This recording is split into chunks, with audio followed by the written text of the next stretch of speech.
In Europe, Asia, and the Middle East, hunting on horseback has been a favorite pastime since the Middle Ages. Young noblemen were encouraged to learn skills during hunting to prepare them for the military. Other animals used for hunting in coordination with the horses is hounds, hawks, falcons, and even sometimes big cats can be used to help in the hunt. Horses had to be trained to get along with these animals, as some of them are actual predators of horses.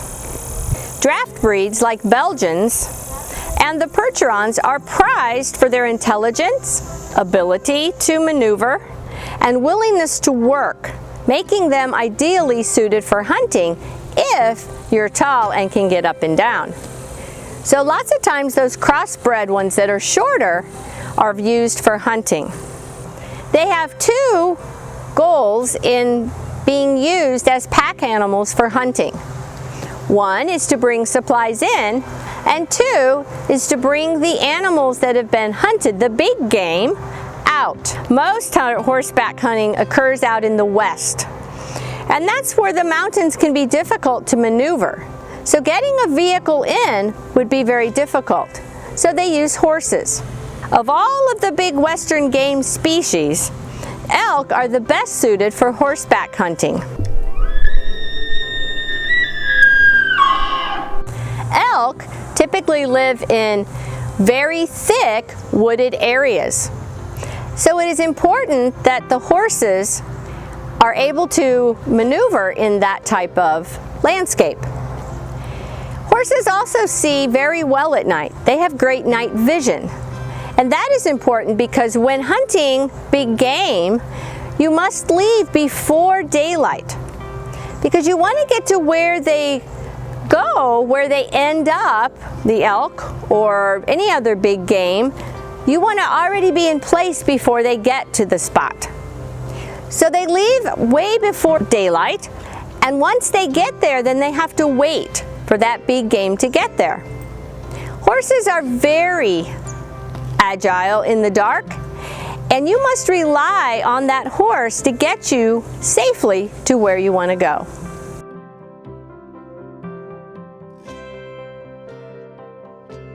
A donkey is a great worker and can carry a surprising amount of weight for their size.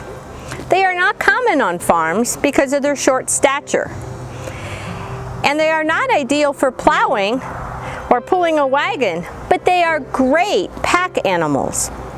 Different than a riding saddle, pack saddles must be put on right and cinched down tight, or your horse will get sore and your load will scatter and fall off of the horse or donkey. More critical than anything else involved in horse packing is getting your loads balanced and loaded right from the beginning. The mule, which is the cross between the donkey and the horse, is a much better option for working out west, for any type of work that you need to do. Mules are also better for the terrain because they are sure-footed. And the mule's stamina makes them great for farm work, as they can plow more in a day than a horse.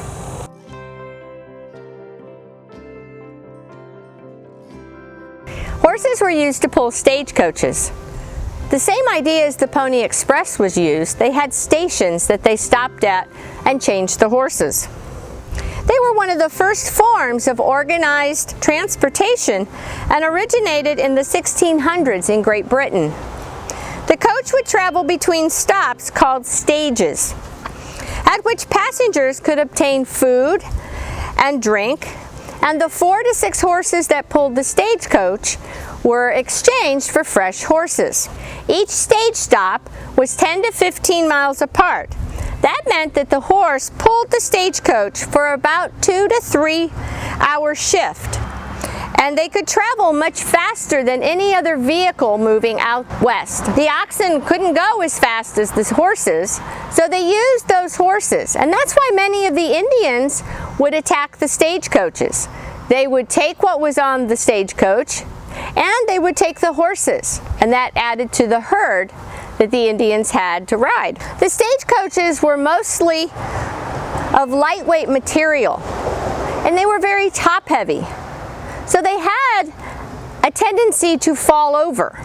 Making them lighter meant that they were more unstable as they traveled along the rough terrain. One thing with the stagecoach's speed is they actually took over the mail carrying business. So the Pony Express, they didn't last very long. That mail was given then to the stagecoaches. In the middle 1800s, a vast wilderness, mountains and desert separated the eastern states from the new land of gold on the Pacific coast. A more rapid system of transportation was needed to link the new land to the Union. The stagecoach became the lifeline of our growing nation as it carried mail, express, and passengers across the great frontier. The first overland stage route left St. Louis and traveled southwest over the prairies to El Paso, Fort Yuma, and north to San Francisco, a total of 2,800 miles. Horses were trained to work in one position on the stage team. A horse was placed on each side of the pole or tongue of the coach. These two horses were called wheelers. The two horses fastened to the doubletree were called leaders. Lead horses were trained to set the pace for the stage team. Two wheelers and two leaders made up the usual team of 4 horses. The leather-covered compartment on the rear of the coach was called the boot and was used to carry baggage. Passengers were allowed 25 pounds of luggage on each ticket. Mail bags were the most important part of the load, for the overland stages were supported by government contracts to carry mail across the wide frontier. Gold and other valuables were locked in the familiar green box that was carried under the driver's seat. Express, mail, and passengers aboard, the stagecoach began its journey.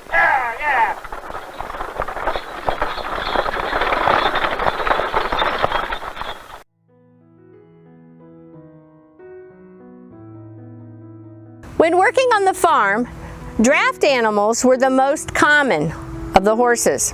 They plowed the fields, they pulled combines, they picked up hay, they provided transportation, and any other activity that needed to be done on the farm. But these draft horses were not the riding horses that you typically see portrayed as the draft animals on television and in movies. Clydesdales and Percherons and other closely related horses are big and powerful, but they are not so great to ride. While some wealthy people had horses for riding and breeding, most families used their horses for transportation and working on the fields. Horses have been replaced by machines, but are still used for ranching, going out on trails, and any time that it's hard to reach by ATV or vehicles. The Amish people use them as their form of work and transportation to this day. This is because they lead a very simplistic lifestyle, and they are free of modern conveniences that the majority of the country takes for granted. This lifestyle is born of their religious beliefs, to which they are strongly devoted. Horses still help with everyday chores there, and the work they provide is very crucial to their lifestyle.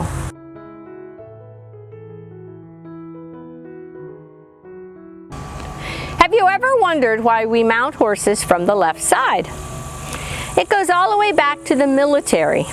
The original war horses, whose riders wore their heavy swords on their left side so they could reach across and pull their sword out, they always needed that out of the way when they got on, so they could get on quickly.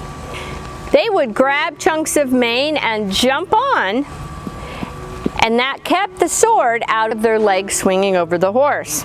Stirrups were developed to enable the soldiers and the riders to get on easier, and it could be quicker than having to jump. They could also then ride taller horses, which enabled them to see farther in the battlefields. They also gives them stability while riding, so they could make turns sharper.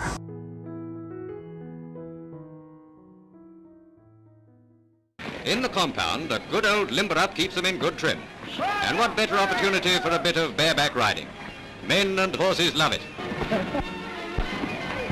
They're just like a lot of kids in the playground at break. And if I had a hat on, I'd take it off to the grand old British war horse. Introducing the wooden horse, not of Troy but of Aldershot, where National Service recruits to the Royal Army Service Corps win their spurs.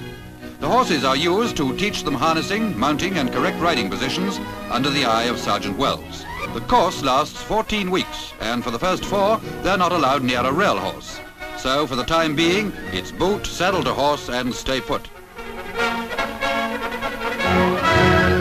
Horses are classified as riders and light draft horses, most of them being brought over from Northern Ireland and trained at Melton Mowbray.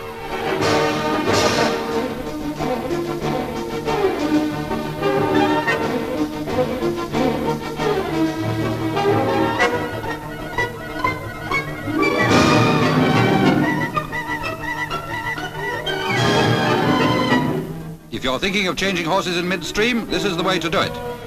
The unit is self-contained with its own saddler, farrier, wheelwright and so on. But down here they take everything in their stride. Horse and rider are all set, he's over and through. And just to show there's no ill feeling, he does it again. Did you know many animals serve in the military? Dogs, for example, are awarded 1 rank higher than their handler. But horses must earn their rank. Many draft breeds were originally bred as war horses. And breeds like Percherons can be traced back to the early 1st century. Horses were used in cavalry, the pulling of chariots for war, transportation of weapons, transportation of ammunition, and communication between army dispatches. The most famous horse in the military was Sergeant Reckless. She was a 13 one-hand pony, and she was an essential part of the U.S. Marine 5th Regiment during the Korean conflict. One day in April, she made 51 trips to the front line, all traveling more than 35 miles. She carried 386 of the heavy shells, each weighing 20 to 23 pounds each. She was trained to make the trip by herself and was so successful because of her short stature, which allowed her to go under the trees and blend in the bushes as she went. She was only a little bigger than Lady, and she carried all of that weight. She would then descend the ridge and carry the wounded back to the field hospital. So once she took her load to the front, she carried the wounded back on her back. It is acknowledged that because of what Reckless did in the battle, many Marines came home and might not have otherwise.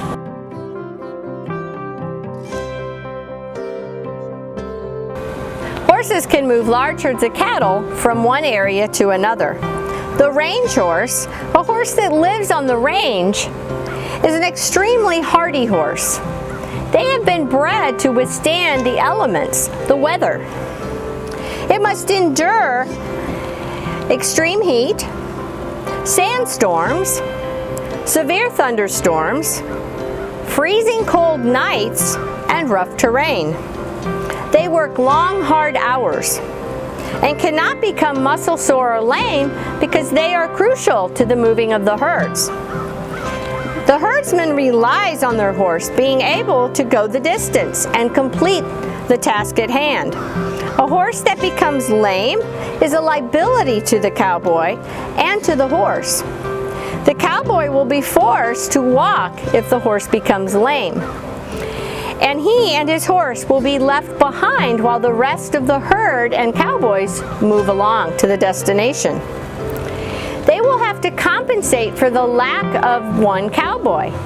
And the one cowboy, he has a section of the herd that he is to control.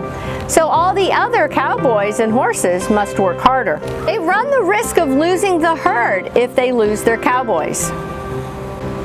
as you can see, over those 4,000 years, we have relied on the horse more than we ever imagined. The horse God created for us to use and to help us. We are thankful that we have horses.